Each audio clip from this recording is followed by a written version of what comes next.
민수기 32장. 르우벤 자손과 갓 자손에게는 가축대가 셀 수 없을 만큼 많았다. 그들이 야셀 땅과 길랏 땅을 둘러보니 가축대를 놓아 먹이기에는 아주 적절한 곳이었다.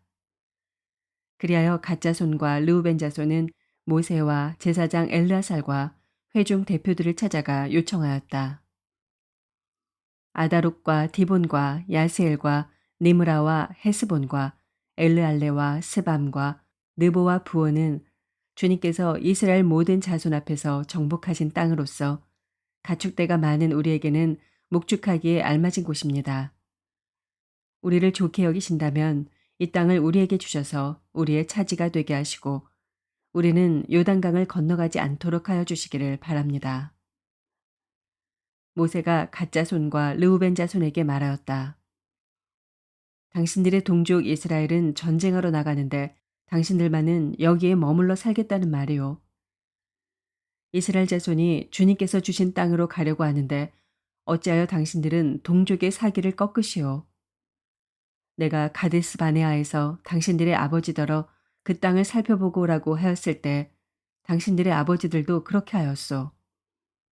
그들은 기껏 에스골 골짜기까지 올라가서 그 땅을 둘러보고 와서는 이스라엘 자손의 사기를 떨어뜨려 주님께서 주신 그 땅으로 들어갈 수 없게 하였소. 그리하여 그날 주님께서 진노하셔서 이렇게 맹세하셨소. 그들이 나를 철저히 따르지 아니하니 이집트에서 나온 이들 가운데서 지금 20살이 된 사람으로부터 시작하여 그 위로는 어느 누구도 내가 아브라함과 이삭과 야곱에게 주기로 맹세한 그 땅을 볼 수 없을 것이다. 다만 그나스 사람 여분네 아들 갈렙과 눈의 아들 여호수아는 나 주를 철저히 따랐으므로 예외이다. 주님께서는 이렇게 이스라엘에게 진노하셔서 주님께서 보시는 앞에서 못된 짓을 한 그 세대 전체가 다 죽을 때까지 40년 동안이나 그들을 광야에서 떠돌게 하였소. 그런데 이제 당신들마저 당신들 아버지들을 따라서 같은 무리의 죄인들이 되어 주님께서 이스라엘에게 더욱더 진노하시게 하였소. 당신들이 주님을 따르지 않고 돌아선다면 주님께서는 다시 이 모든 백성을 광야에 버려두실 것이요. 우리 백성 모두가 멸망하면 그것이 바로 당신들 때문인 줄 아시오. 그러자 그들이 모세 앞으로 와서 말하였다. 그러면 우리가 이렇게 하겠습니다. 먼저 여기에다가 가축을 기를 우리를 만들고 또 우리에게 딸린 어린 것들이 살 성을 쌓겠습니다. 이 땅 원주민들도 있고 하니 우리에게 딸린 어린 것들이 안전하게 머물 수 있도록 성을 단단하게 쌓은 다음에 모두가 무장을 하고 이스라엘 자손의 선발대가 되어 그들이 가야 할 곳까지 그들을 이끌고 가겠습니다. 이스라엘 자손 각자가 받을 몫의 토지 재산을 차지하기 전까지는 우리가 집으로 돌아오지 않겠습니다. 또한 요단강 동쪽, 해 뜨는 쪽에서 우리 몫의 토지를 재산으로 차지하였으니 요단강 서쪽에서는 우리가 땅을 재산으로 나누어 받지 않겠습니다. 그러자 모세가 그들에게 대답하였다. 만일 당신들이 말한 대로 한다면 당신들이 전쟁에 나가려고 주님 앞에서 무장을 하고 주님께서 그의 대적을 그 앞에서 몰아낼 때까지 당신들 모두가 무장한 채로 주님 앞에서 요단강을 건넌다면 그 땅이 주님 앞에서 정복되는 날 당신들은 돌아갈 수 있고 주님과 이스라엘에 대한 당신들의 의무에서 벗어날 수 있어. 그리고 지금 이 땅은 주님 앞에서 당신들의 소유가 될 것이요. 그러나 만일 당신들이 이렇게 하지 않으면 당신들은 주님께 죄를 짓는 것이요. 이러한 죄를 짓고서는 당신들이 절대로 그 죄에서 벗어나지 못할 줄 아시오. 당신들에게 딸린 어린 것들을 보호할 성을 쌓으시오. 가축을 가둘 우리도 만드시오. 그리고 당신들이 약속한 것을 그대로 실행하도록 하시오. 갓 자손과 르우벤 자손이 모세에게 말하였다. 어른의 종인 우리는 어른께서 명령하신 대로 따르겠습니다. 우리에게 딸린 어린 것들, 우리에게 딸린 여인들, 우리가 가진 가축대와 모든 짐승은 여기 길르앗 여러 성읍에 남게 하겠습니다. 그러나 어른의 종인 우리는 말씀하신 대로 모두 각자 무장을 하고 요단강을 건너가 주님 앞에서 싸우겠습니다. 모세는 제사장 엘르아살과 눈의 아들 여호수아와 이스라엘 자손 각 지파의 가족 우두머리들에게 명령을 내렸다. 모세는 그들에게 다음과 같은 명령을 내렸다.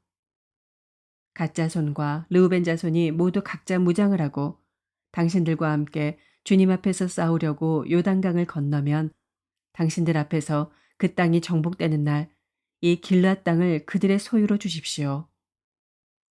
그러나 그들이 당신들과 함께 무장을 하고 요단강을 건너지 않으면 가나안에서 당신들과 함께 재산을 받게 하십시오. 갓 자손과 르우벤 자손이 대답하였다. 어른의 종인 우리는 주님께서 말씀하신 대로 하겠습니다. 우리는 주님 앞에서 무장을 하고 요단강을 건너 가나안 땅으로 들어가겠습니다. 그러나 우리는 요단강 이쪽에서만 우리의 소유가 될 땅을 차지하겠습니다. 모세는 갓 자손과 르우벤 자손과 요셉의 아들 므낫세의 반쪽 지파에게 아모리의 시온 왕국과 바산의 옥 왕국을 주었다. 그것은 그 땅 전체와 거기에 딸린 성읍들과 주변 영토를 포함한 것이다. 갓 자손이 건축한 성읍들은 디본과 아다롯과 아로엘과 아다롯 소반과 야스엘과 욕부하와 벤니무라와 베타란 등인데 요새화된 성읍들이다. 가축을 기를 우리도 만들었다. 르우벤 자손이 건축한 성읍은 헤스본과 엘르알레와 기랴다임과 느보와 나중에 이름이 바뀐 바알무온과 신마 성읍 등이다. 그들은 성을 다 쌓은 다음에 그들이 세운 성읍들에 새 이름을 붙였다. 므낫세 아들 마길의 자손들은 길르앗으로 갔다. 거기에 있던 아모리 사람을 더러는 사로잡고 더러는 내쫓았다. 그리하여 모세가 길르앗을 므낫세 아들 마길에게 주었으며 그들은 거기서 정착하였다. 므낫세 아들 야일은 정착할 곳을 차지하고서 그곳을 하봇 야일이라고 불렀다. 노바는 그낫과 그 주변의 주민들을 정복하고 자기 이름을 따서 그곳을 노바라고 불렀다.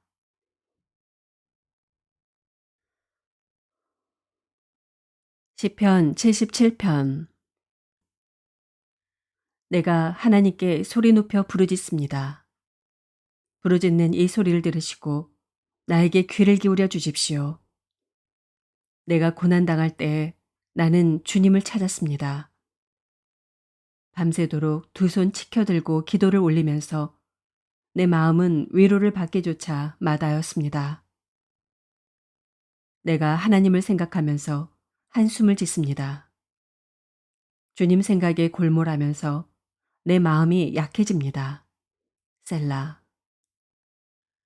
주님께서 나를 뜬 눈으로 밤을 지새우게 하시니 내가 지쳐서 말할 힘도 없습니다.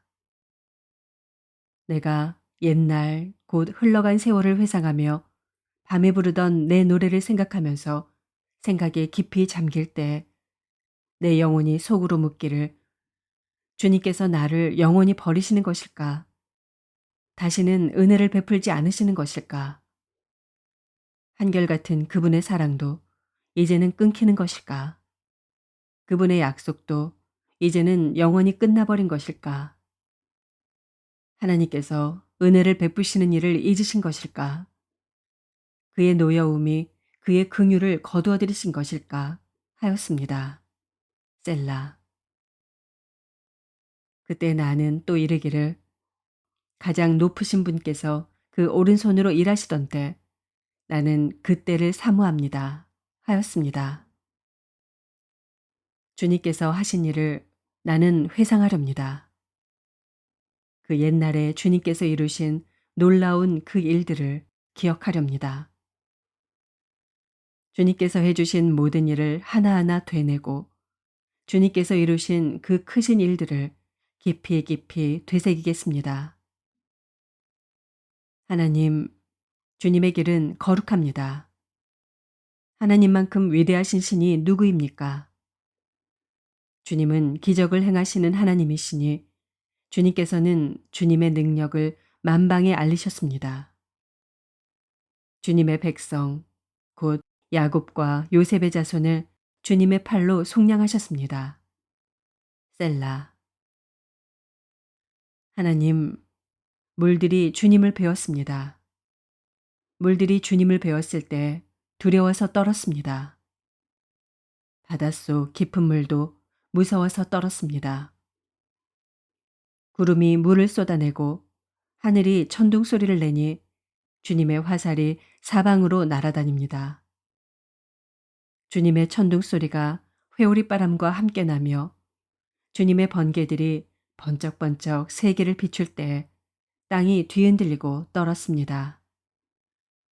주님의 길은 바다에도 있고 주님의 길은 큰 바다에도 있지만 아무도 주님의 발자취를 헤아릴 수 없습니다. 주님께서는 주님의 백성을 양떼처럼 모세와 아론의 손으로 인도하셨습니다.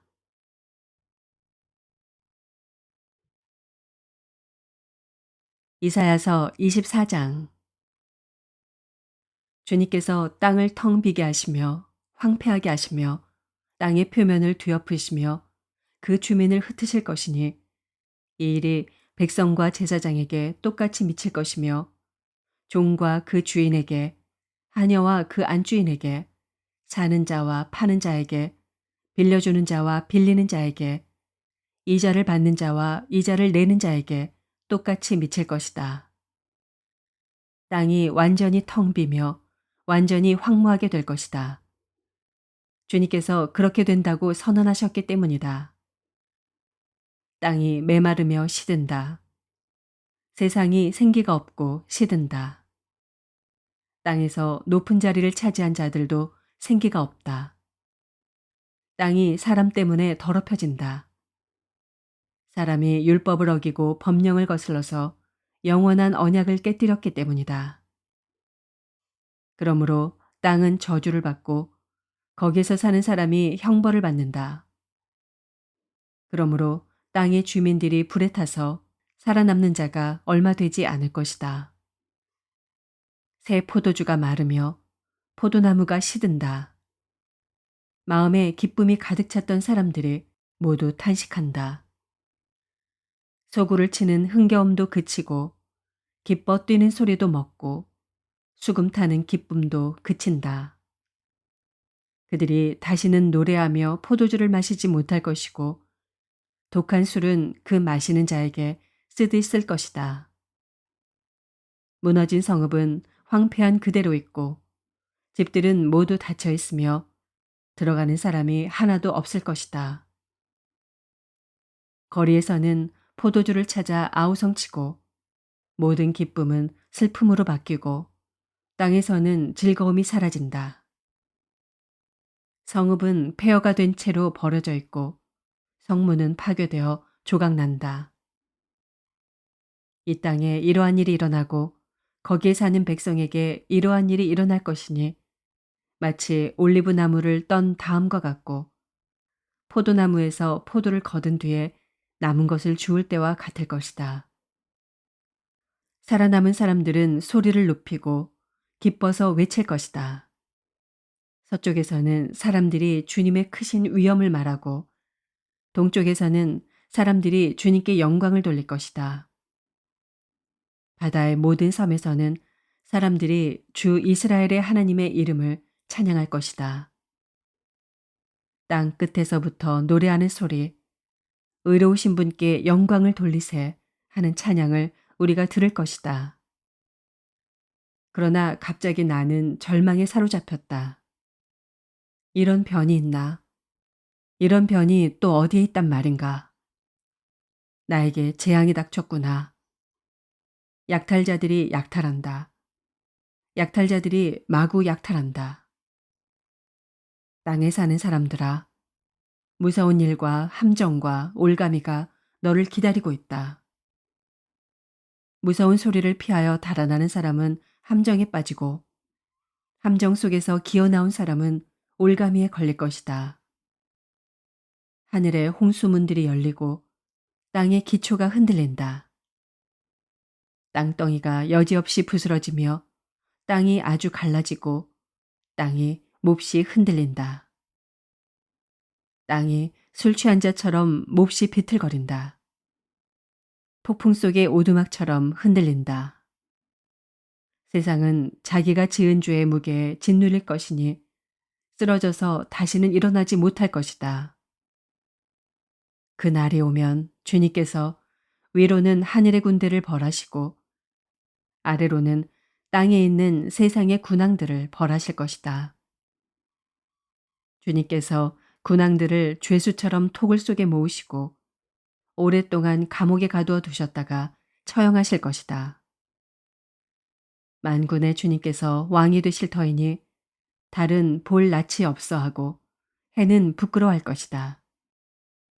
주님께서 시온산에 앉으셔서 예루살렘을 다스릴 것이며 장로들은 그 영광을 볼 것이다.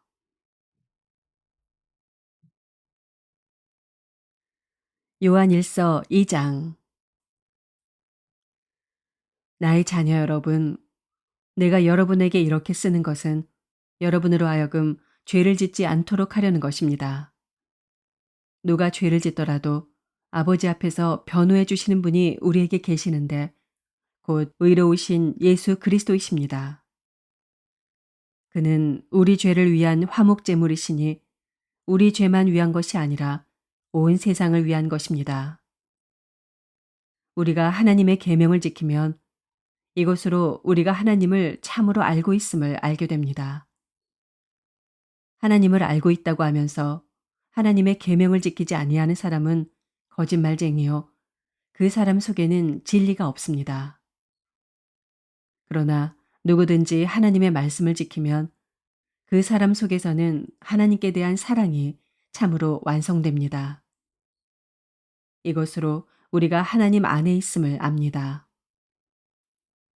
하나님 안에 있다고 하는 사람은 자기도 그리스도께서 사신 것과 같이 마땅히 그렇게 살아가야 합니다.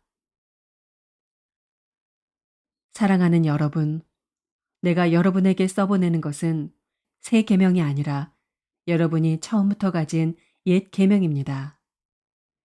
그 옛 계명은 여러분이 들은 그 말씀입니다. 나는 다시 여러분에게 새 계명을 써보냅니다. 이 새 계명은 하나님께도 참되고 여러분에게도 참됩니다. 어둠이 지나가고 참 빛이 벌써 비치고 있기 때문입니다. 빛 가운데 있다고 말하면서 자기 형제자매를 미워하는 사람은 아직도 어둠 속에 있습니다. 자기 형제자매를 사랑하는 사람은 빛 가운데 머물러 있으니 그 사람 앞에는 올무가 없습니다. 자기 형제자매를 미워하는 사람은 어둠 속에 있고 어둠 속을 걷고 있으니 자기가 어디로 가는지를 알지 못합니다. 어둠이 그의 눈을 가렸기 때문입니다. 자녀되니 여러분, 내가 여러분에게 이 글을 쓰는 까닭은 그의 이름으로 여러분의 죄가 용서함을 받았기 때문입니다. 아버지 되니 여러분, 내가 여러분에게 이 글을 쓰는 까닭은 여러분이 태초부터 계신 분을 알고 있기 때문입니다. 젊은이 여러분, 내가 여러분에게 이 글을 쓰는 까닭은 여러분이 이미 악한 자를 이겼기 때문입니다. 어린이 여러분, 내가 여러분에게 이 글을 쓰는 까닭은 여러분이 이미 하늘 아버지를 알고 있기 때문입니다. 아버지 되니 여러분, 내가 여러분에게 이 글을 쓰는 까닭은 여러분이 태초부터 계신 분을 알고 있기 때문입니다. 젊은이 여러분, 내가 여러분에게 이 글을 쓰는 까닭은 여러분이 강하고 하나님의 말씀이 여러분 속에 있어서 여러분이 그 악한 자를 이겼기 때문입니다. 여러분은 세상이나 세상에 있는 것들을 사랑하지 마십시오. 누가 세상을 사랑하면 그 사람 속에는 하늘 아버지에 대한 사랑이 없습니다. 세상에 있는 모든 것, 곧 육체의 욕망과 눈의 욕망과 세상 살림에 대한 자랑은 모두 하늘 아버지에게서 온 것이 아니라 세상에서 온 것이기 때문입니다. 이 세상도 사라지고 이 세상의 욕망도 사라지지만 하나님의 뜻을 행하는 사람은 영원히 남습니다. 어린이 여러분, 지금은 마지막 때입니다. 여러분이 그리스도의 적대자가 올 것이라는 말을 들은 것과 같이 지금 그리스도의 적대자가 많이 생겼습니다. 그래서 우리는 지금이 마지막 때임을 압니다. 그들이 우리에게서 갔지만 그들은 우리에게 속한 자들이 아니었습니다. 그들이 우리에게 속한 자들이었더라면 그들은 우리와 함께 그대로 남아 있었을 것입니다. 그러나 결국에는 그들은 모두 우리에게 속한 자들이 아니라는 사실이 드러나게 되었습니다. 여러분은 거룩하신 분에게서 기름 부으심을 받아 모든 것을 알고 있습니다. 여러분이 진리를 알지 못한다고 해서 여러분에게 내가 이렇게 써보내는 것이 아닙니다. 오히려 여러분이 진리를 알고 있기 때문에, 그리고 또한 여러분이 거짓은 모두 진리에서 나오지 않는다는 것을 알고 있기 때문에 이렇게 써보내는 것입니다. 누가 거짓말쟁이입니까? 예수가 그리스도이심을 부인하는 사람이 아니고 누구겠습니까? 아버지와 아들을 부인하는 사람이 곧 그리스도의 적대자입니다. 누구든지 아들을 부인하는 사람은 아버지를 모시고 있지 않은 사람이요. 아들을 시인하는 사람은 아버지를 또한 모시고 있는 사람입니다. 여러분이 처음부터 들은 것을 여러분 속에 간직하십시오. 여러분이 처음부터 들은 그것이 여러분 속에 있으면 여러분도 아들과 아버지 안에 있게 될 것입니다. 이것은 그가 친히 우리에게 주신 약속인데 곧 영원한 생명입니다. 나는 여러분을 미혹하는 자들에 관하여 이렇게 썼습니다. 여러분으로 말하자면 그가 기름 부어 주신 것이 여러분 속에 머물러 있으니 여러분은 아무에게서도 가르침을 받을 필요가 없습니다. 그가 기름 부어 주신 것이 여러분에게 모든 것을 가르쳐 줍니다. 그리고 그 가르침은 참이요, 거짓이 아닙니다. 여러분은 그 가르침대로 언제나 그리스도 안에 머물러 있으십시오. 그러므로 자녀되니 여러분, 그리스도 안에 머물러 있으십시오. 그렇게 해야 그가 나타나실 때 우리가 담대함을 가지게 될 것이며 그가 오실 때 그 앞에서 부끄러움을 당하지 않을 것입니다. 여러분이 하나님께서 의로우신 분임을 알면 의를 행하는 사람은 누구나 다 하나님에게서 났음을 알 것입니다. 아멘.